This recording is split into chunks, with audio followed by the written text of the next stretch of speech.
আমার জীবনে মনে থাকতে আমি আর কখনোই নৌকায় উঠবো না। আমার শ্বশুরবাড়ির খুব কাছাকাছি একেবারে নদীর পাড়। তো আপনাদের ভাইয়া ওদিকে আমাকে ঘুরতে নিয়ে গেছিল ঈদের সময়।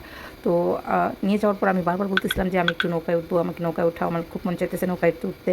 তো যাই হোক, যদিও শহর থেকে গ্রামে যাওয়া হয় লঞ্চ দিয়ে, কিন্তু নৌকায় উঠে একটু ঘোরার মজাটাই অন্যরকম। যদিও আমার অভিজ্ঞতা নাই, কারণ আমি কখনোই নৌকায় উঠি না।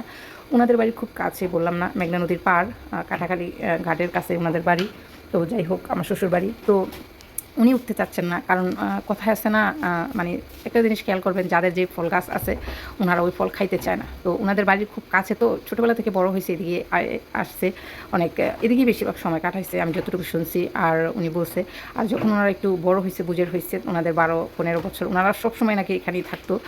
যে টাইমটা শুধু স্কুলে থাকার ওই টাইমটাই থাকতো, আর পুরোটা টাইমেই নদীর পাড়ে থাকতো। যদিও পুরুষ মানুষ সবসময় তার বাড়িতে থাকবে না, মেয়ে মানুষের মতো। তো যাই হোক, ওখানকার মেয়েরাও কিন্তু সচরাচর বিকালবেলা প্রত্যেক শুক্রবারও কিন্তু সবসময় নদীর পাড় ঘুরতে যায়। আসলে নদীর পাড় ঘুরতে গেলে হচ্ছে একটা অন্যরকম শান্তি লাগে, নদীটার দিকে তাকাইলে খুব ভালো লাগে, মনটার মধ্যে শান্তি লাগে, মনে হয় যেন যত কষ্ট দুঃখ আছে সবই ভুলে যাই। তো যাই হোক, উনি আমাকে নৌকায় উঠাতে চাইছিল না, কারণ আমি খুব ভয় পাবো, কখনো উঠি না এই জন্য। তো প্রথম অনেক করার পর, অনেক বলার পর তারপর উনি আমাকে নৌকায় উঠাইছে। যদিও নৌকায় উঠাই কিন্তু অনেক ভয় দেখাইছে, এর আগে একটা ভিডিওতে আমি আপনাদেরকে দেখাইছি, হয়তো অনেকে দেখছেন, না দেখলে দেখে আসতে পারেন। যাই হোক, বারবার আমাকে ভয় দেখাচ্ছিল নৌকার, একবার এদিক কাট করে, একবার ওদিক কাট করে নৌকায় দাঁড়িয়ে।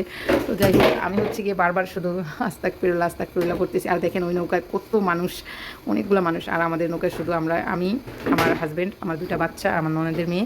আর নৌকাটা কিন্তু চালাচ্ছে আমার মেজ ননদের হাজব্যান্ড। তো যাই হোক, নদীর পাড়েই তো বাড়ি, তো ওনাদেরও নৌকা আছে।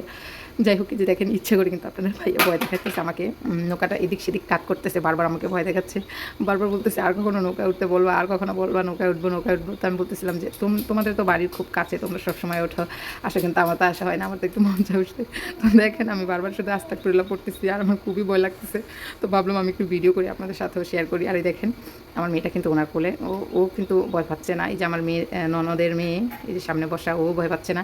আর আমার ননদের হাজব্যান্ডের খুব কাছে আনাস বসে আছে, আমার ছেলে, ও একটু ভয় পাচ্ছে না, নৌকার হাত দিয়ে ধরে রাখছে।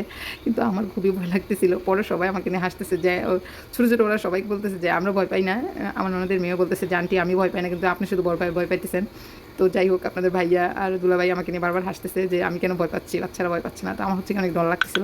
আর তখন খুব একেবারে সন্ধ্যা হয়ে গেছিলো। তো যাই হোক, একটু ঘুরে বললাম যে ভাইয়া পাড়ে নিয়ে যান, অন্য সময় আবার যদি কোরবানিদের সময় আসি তাহলে আবার এসে করবো।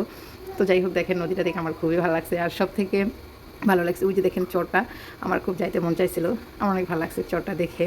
মানে নদীর মাঝখানে চর, আমার খুব মন চাইছিল, কিন্তু যাইতে পারি না, অনেক সন্ধ্যা হয়ে গেছে, তো এই জন্য। তো যাই হোক, তো পাড়ে নেমে গেছি, আর এখন চলে যাব, দাঁড়িয়ে আছি, ভাইয়া নৌকাটা রেখে তারপর আসবে। আর এদিকে না, এদিকে আপনাদের ভাইয়া মারিয়ামকে নিয়ে বসে আছে।